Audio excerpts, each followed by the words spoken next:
So let's talk about the liver and what are the functions of the liver. So something I just remembered, when I was in first year Chinese medicine school, I made this. You can't really see me now. But this is showing you all the interrelationships between the Zang Fu, and I still have this chart now, and you can kind of see, I'll just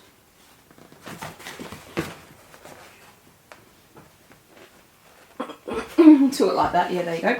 So you can kind of see the 5 elements, and what I did is I mapped out what they do, and I tried to look at any correlations and things like that were there. And so different people have different styles of learning, so that's something to consider if you're not sure already. If you've come across this video because you want to learn about Chinese medicine more as a student, some of that might be like, some of that difficulty can be because you're just not being taught in the style that is your primary style, or the style that you would most easily learn from. And so it might not be your teacher's fault as such. It's just that schools and things tend to be book-based and reading-based, and you might be more auditory-based, or you might be more kinesthetic learner, which is more learning as you do and by doing it. So these kinds of things can be helpful, like making these mind maps to kind of work that out. So let's talk about the liver and what are the functions of the liver. So the first thing to remember is the liver is a wood element organ. It's the yin aspect of wood. So let's talk about wood. Before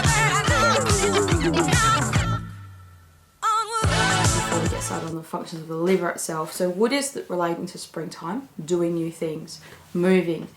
That movement, and you would have seen maybe some videos on this channel called liver qi stagnation, like how to stop liver qi stagnation, that kind of stuff. So if you're watching this to learn more about wood and the liver, then those are good videos to kind of complement this in a more pathological sense, what happens when it goes into pathology. Right, so we'll just go through all these functions first. So number 1, it stores blood. It ensures the smooth flow of qi, it keeps the flow of qi moving. It controls the sinews. It manifests in the nails. It opens into the eyes, and it houses the ethereal soul, the hun. So we're going to go through all of these in a little bit of detail, each one. And I would encourage you to read your text, whichever text you use, be it Giovanni or something else, then use that text to kind of help guide you through this process. So what does storing of blood mean? When we talk about blood, and in a pathological sense, it will be a blood deficiency that would happen. There's 3 organs that are involved in blood production or making blood in our body. So the liver stores blood, the heart governs blood, and the spleen makes blood. Now, those things are similar, but not exactly the same. So the main difference between the spleen and the liver in that sense is the spleen making blood is through the digestive processes of the spleen, so the transformation and transportation of food and fluids. So you've got to have some substance to make blood out of, right? Remember, blood is yin in its density kind of form, right? It's a liquid, it's a substance. It's got to actually be made out of something, so it's got to be made out of food. And then the liver itself is how that helps make blood, or that's why we use that word storing blood, is through sleep. So regenerating and rejuvenation. Now, when you're asleep, your body's doing all of its repair processes in the body, and that's where the use of blood comes in. So blood nourishes things, right? So you can see a person has blood deficiency. One of the symptoms they might have is like dry skin, dryness in the skin, because blood is a nourishing thing. Like the blood has to get to that area and moisturize it and nourish it. But also someone could have very pale skin, right? Because that a lack of blood goes there. So when someone's had a severe fright or a shock or something like that, and they've got a lot of adrenaline rushing in their body, they might suddenly go very pale, like white, ghosty. And you might see this, you see that in old-fashioned movies where women are about to kind of pass out and they're looking all pale and ghosty. Because of a lack of oxygen, right? And that's to do with blood, like lack of oxygen. Like this, in the old days, they had the corsets, which were so tight around the diaphragm, they couldn't actually breathe properly, and they'd pass out really easily because of that. And and that going pale, so blood carries the oxygen. So part of blood is yin, part of blood is yang. So blood that's just, there's no life in it, blood that's dead is all yin. But the blood that we need in our body is yang, because it's got the life, like the life blood, the life force. It's warm, it's which is a yang aspect, and it's like it's kind of, yeah, moving there. Now, before we go any further, if you're watching this video and you're studying TCM, Traditional Chinese Medicine, what I'm talking about now is kind of, this is understanding Chinese medicine, how it should be understood. And it's kind of a combination of the knowledge, what I would have gotten in TCM school, and also what I've learned through studying classical Chinese medicine.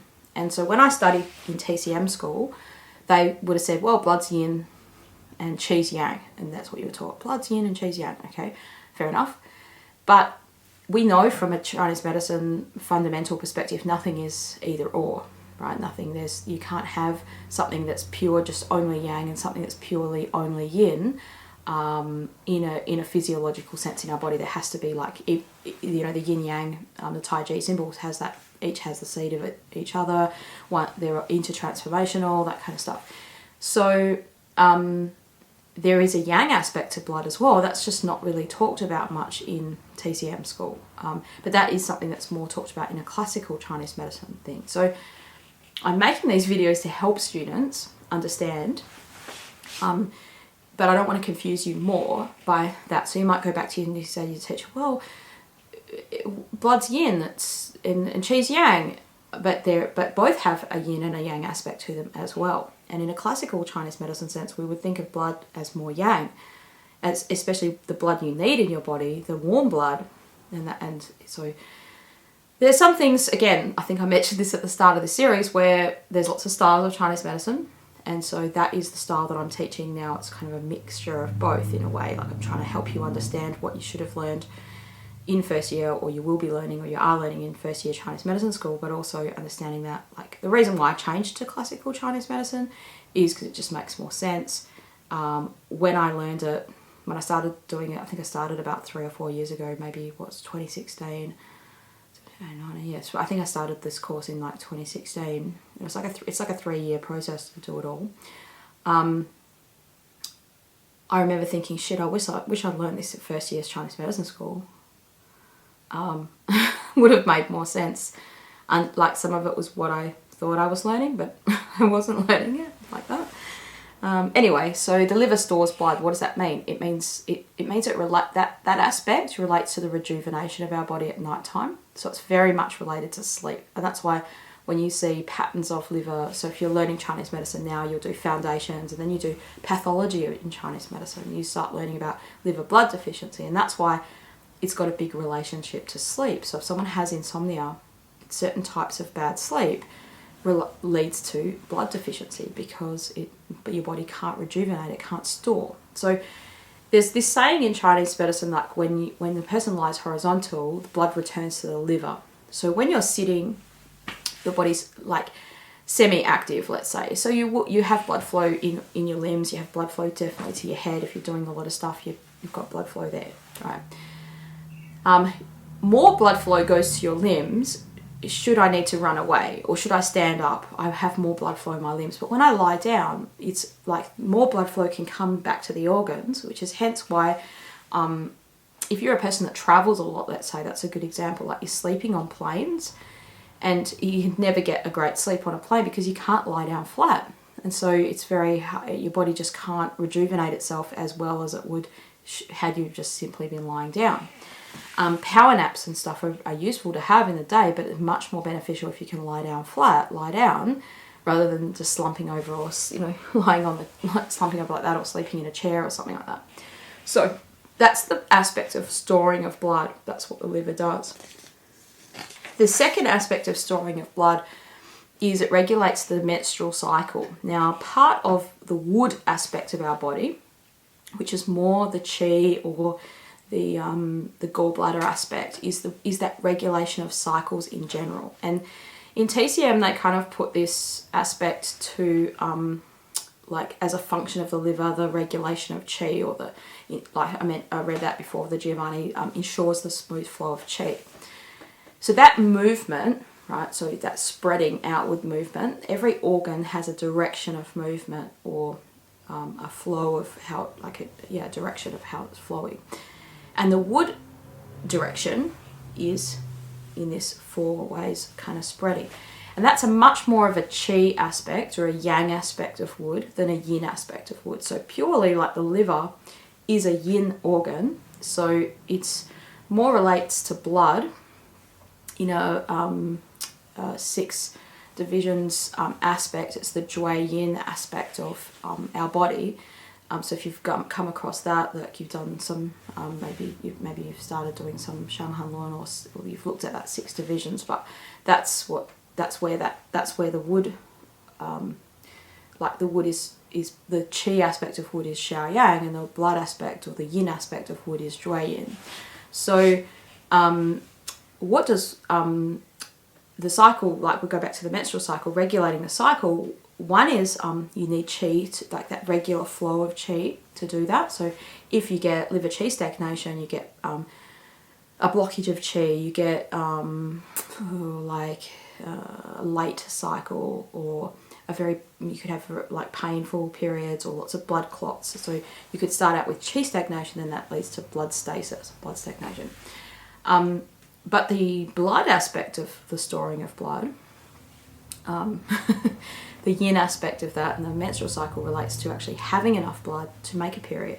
So someone that's got blood deficiency might have amenorrhea, which means they don't have a period, they don't have a proper regular menstrual cycle. And so the liver's got that function of storing of blood relates to like having blood to nourish the areas that are needed in the body. So we'll come to that when we come to sinews. It kind of has that relationship there as well. But certainly this is a big one for women because of the menstrual cycle, right? So if you have a regular menstrual cycle and you've got enough blood, you have a proper period, let's say you had a perfect period, then you could say that function, that's a reflection of healthy functionality of the liver in that aspect. One is of the storing of blood, and secondly is in the regulation of qi, or ensuring the smooth flow of qi, as Giovanni puts it. So that's the first kind of aspect of it. In Chinese medicine, we say when there's stagnation, or let's say when there's no free flow, there's stagnation, right? And when there's stagnation, there's no free flow. And that stasis, is an accumulation of let's say of blood, let's say. And that's where you get the dark menstrual blood or darker clots. So when, as a practitioner, if you're asking a patient about their menstrual cycle, the things you want to ask them are, do you have a regular cycle? So what we're referring to there is it a 28-day cycle? Like if it's regularly 32 days, 35 days, 40 days, I don't know, they don't know, or it's regularly a certain amount of time, but it's not 28 days, when we would consider that to be still like either a long or a short cycle. An irregular cycle is like, sometimes it's 20 days, sometimes it's 30 days, sometimes it's 25, sometimes it's 40. Like they don't know when their period's coming. That would be considered an irregular cycle. And then the bleeding itself, is it really heavy? Is it very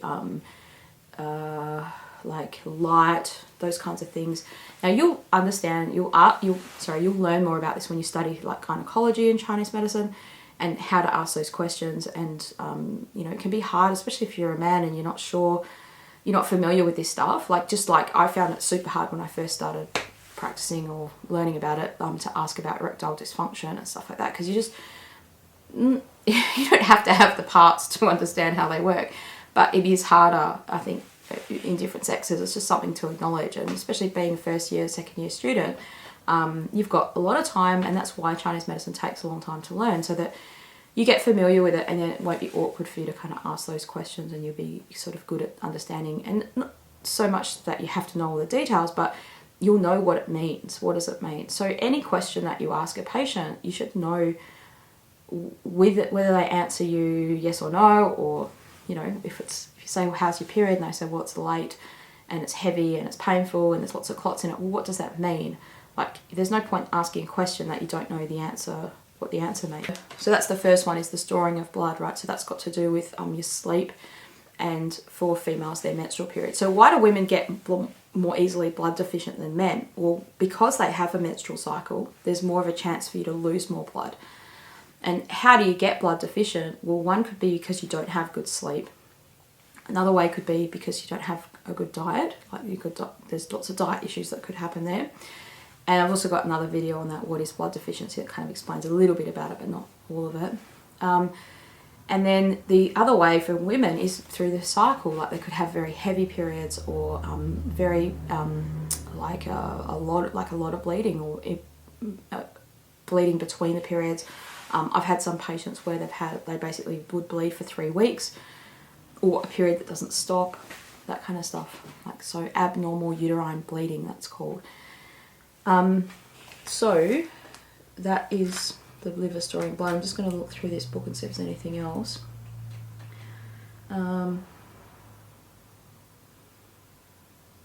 Yeah, so Giovanni says here, the liver's function of storing and regulating blood volume indirectly influences our resistance to external pathogens. So yeah, if you have, like, the fundamental tenets of health is your sleep and your diet. So if those things are out of balance and you get blood deficient, then it means that your body doesn't have a good resilience to the environment. Now, what happens in a classical Chinese medicine sense, we would think of this as like your Zhui Yin is like affected, so it's weak basically, and there's a big relationship between wind and blood.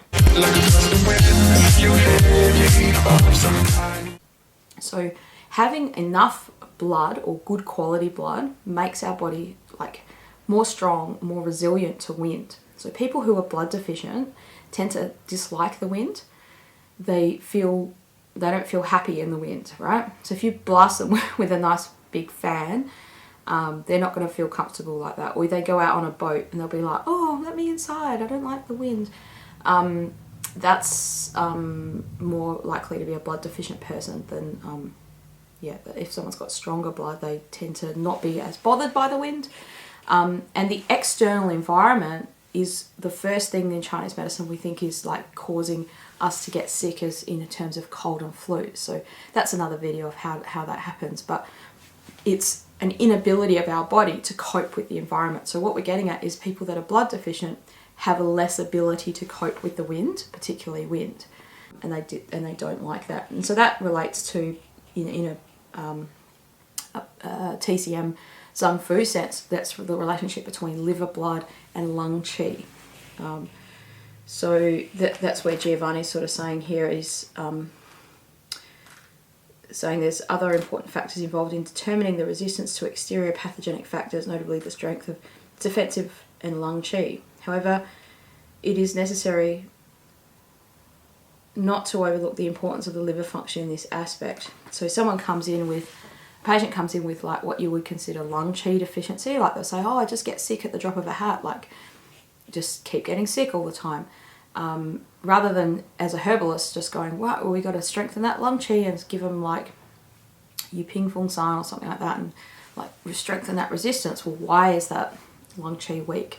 Maybe because it doesn't have a good, your body doesn't have a good underpinning background of blood, like it needs that blood. And how would you know that that's the case? Well, it's going to be by their pulse diagnosis mostly, and some of the symptoms that you get from that. So we're just really in this video series looking at what are the functions of the organs, understanding them. I think as a little side note, gotta love my side notes, something that I found difficult about Chinese medicine, and also amazing at the same time, is you learn this piece of knowledge here, and then you learn this piece of knowledge here, and this piece of knowledge here, and this piece of knowledge here, and they're all just little pieces of knowledge, and then one day you kind of see, oh wow, they all just interrelate with each other, and it's like, whoa, like that, then this piece of knowledge really just suddenly comes to life and makes complete sense. Even as I teach Chinese medicine, there's times where I'm teaching something and I think, wow, okay, it makes sense on another level now, just explaining it again to students. And I can remember back learning it thinking that's not how I thought of it at that time. So the best advice I could give you as a student is just stick with it. Just stick with the understanding. Don't dismiss it. Just keep on learning. Keep on being open to learning. Look for different ways of learning. Discuss with your friends at school. Get on internet forums and discuss with people. Watch these kinds of videos and that kind of stuff. And hopefully be confident that one day the penny will drop and you'll go, wow, I can understand this. And you'll be it's an amazing system and it really works. I think sometimes the penny doesn't drop as well until you see it in a patient for real life and you think, whoa, like I remember thinking, whoa, this shit works. Like I treated a patient in a student clinic once and I was surprised that the patient come back next week and they were like, good, feeling good. And I was like, wow, this is really good. I mean, I've also had this situation where I've had some students that really, really care about their patients, which is great because they should really care. And one time I had this student and he really, really cares about his patients. Like he really, I don't want to say overcare, but he really, really thinks a lot about the cases and he kind of is more an empathetic type of person, I think. Whereas for me, I'm not that kind of, I have to put on the caring face to make it seem as if I care more than I do. So that's what patients want. Anyway, so I have the opposite problem to that. So I can't really personally relate to that, but I could see that this was doing his head in. And he came out of the consult, it was a busy day as well, and this can also be the case. When you start seeing patients in a student clinic, you're kind of overwhelmed by the number of patients you're seeing, or the difficulty of the cases and things like that. And I would never sign off on a treatment that I didn't think was good. Even if you're busy, in the student clinic where I work, sometimes I'm overseeing maybe, 5 or 6, sometimes 9 students at a time would be in a clinic or something like that. And sometimes there's 2 supervisors there, sometimes there's only 1 supervisor there. So what I'm getting at is there's a lot going on. So in my mind, I'm capacitating let's say 8 patients at once. And so I feel what the pressure is like. And I remember being a student myself, in that situation and thinking, I used to have to come home from student clinic and have a sleep afterwards. And I was only 20 then, 20 and less than that. And I remember being exhausted and thinking, I don't think I could do this as a job, because it just really drains all of your brain, focusing all that, you're whoa, all this knowledge and all this information, and I want to get it right and I don't want to do something wrong to the patient, all that sort of stuff. Anyway, so getting back to this student, he had this patient, he come up with the treatment and I was like, yeah, that's great, that's good. Do that. Anyway, he spoke to me later on. He said, I don't think I did a very good job. I'm really worried. I don't think... He just didn't feel like it was good. He didn't feel like it was a good outcome for the patient. Nothing went wrong in the treatment. He'd done it, And I said, I think your treatment was good. I think you should be confident in that it was good and don't worry too much. And don't let this cause you sleepless nights or worry more. I said, if you don't feel that maybe he didn't understand exactly what he'd done, the theory of all the concept behind the points that we chose and that kind of stuff. Anyway, patient comes back the next week and she was amazed. She was like, wow, all these symptoms went away. I think she had something like bloating or something. Anyway, pain. And she's like, this is gone, this is gone.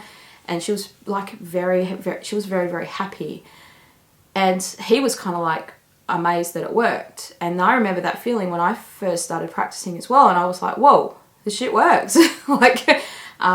It's in theory you've learned because you haven't seen it work yet. So it's hard as a first year student because you haven't seen it work yet necessarily. And some people just learn like that, you're more experiential and you need that experience to kind of go, whoa, this actually works and this is how it works. And I think there's nothing that can replace that feeling of helping someone with their pain or with something, and then they come back and they say, oh, my pain was an 8 out of 10 and now it's a 2 out of 10, and they're jumping out of their skin. They're so happy. And that's an amazing thing to be a person that's going to be able to do that for people. And it's not just pain that acupuncture can help with. There's lots of things, Anyway, so it's a good profession. Persevere with it. Don't quit, and keep going with your studies. It's not an easy profession to learn, and there are lots of times where you get disillusioned along the way. And so that's my little 2 cents of encouragement for you today. So we're moving on with the liver. So we've done the liver, stores blood, it ensures the smooth flow of qi. And what that means is it's kind of ensuring the movement. So any cyclical movement. So this is things like peristalsis movement of your body, circadian rhythms of your body, the sleeping and waking cycle. These are all related to wood aspects of our body. Our body behaves differently in different seasons, and that's that kind of shifting and that changing is a wood aspect. Now think about wood relating to spring, creativity, doing new things. That sprout. So wood is represented as green, which is like this little plant behind me. If he was to die, which I hope he doesn't, it would be a brown wood. And that the green of wood, you have to think of this as like wood is nourished by water, and that allows it to have that flexibility. And that's what, when we say ensuring a smooth flow of qi, it's about flexibility. So it's about emotional stuff as well. In that sense, it's really about that flexibility of movement. And when you do your 5 elements, you learn certain emotions are related to certain elements, and the emotion that's related to the liver is anger, and that implies frustration, resentment, and it's also seen as an accumulation of other emotions or unrepressed emotions and things like that. And how does that happen? Well, primarily happens through a lack of flexibility. So let's say you go through a difficult time, someone annoys you, you think, oh yeah, that annoyed me, okay, whatever. Someone annoys you again. But there's sometimes where if you just find yourself as like a little snappy Tom, we used to have this video, had this commercial in Australia, Snappy Tom, the cats of Australia have made their choice. Cats of Australia who've made their choice. Snappy Tom, Snappy Tom. I'll see if I can find that and put it in there for you. And so it's like if you are a snappy Tom, you're just kind of like anything happens and you're snapping, you're just angry and you're easy angry. That's a lack of flexibility, and it's almost like it's a lack of water nourishing wood. So that could also be part of that liver being it could be blood deficiency of the liver, but also it can be water, like the water element not nourishing wood, which is the need of the kidney and the yin aspect of nourishing to bring forth the proper movement that's needed. So if things get really, really dry, then they can easily catch fire. And so you see in that 5 elements up, you got water, wood, and fire. And when you have fire in that, like if you have a lack of flexibility and you have bending, instead of bending and flexing, you have bending and snapping. Literally it can affect, we're going to look at the other things that the liver functions over, which is the tendons or the sinews. Like you can have a very inflexible body, very stiff kind of body. You can get muscular tension and things like that just because of that stiffness in the body.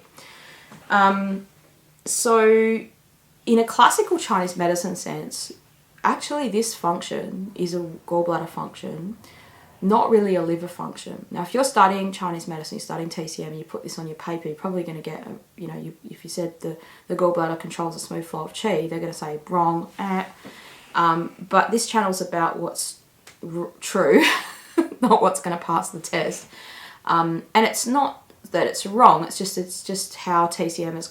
So if you were to write that on a test paper, that the gallbladder says the gallbladder controls that smooth flow of qi, you may not get the test paper right, but what I want for you to understand is that there's different ways of looking at the same thing, right? So one way of looking at it is in an elemental perspective. Wood does these jobs. It's the qi aspect of wood that kind of does that smooth flow. And how do we know it's more the gallbladder? Well, it's your gallbladder channel. Okay, so if you know the channels, which you probably do if you're watching this as a student, gallbladder channel kind of at the side of the head, up to the eyes, side of the back side, sitting down the sciatica kind of area. That's what relates to the qi aspect of wood, which is this liver qi stagnation thing, the smooth flow of qi. So in Giovanni, he says that this expansive movement, right? So that movement that I said in all 4 directions, in that spreading direction. When it can't move in that spreading direction, what happens is it can be, like in Chinese medicine, we have a term called rebellious qi, which means energy going in the opposite direction to which it should go. So it goes inwards and it sort of becomes stuck. And it's like almost like that nuclear picture with, you know, like building and building and building. And then what can happen is that stagnation gets stuck, and then that person can easily get angry. Like I said before about that bending and flexing versus bending and snapping, getting angry, you know, Georgia's getting angry. That kind of stuff is very common with people that have like a liver, like this is where we get the pattern liver qi stagnation, right? And so if that doesn't go away, then it could lead to liver liver fire, can lead to liver fire.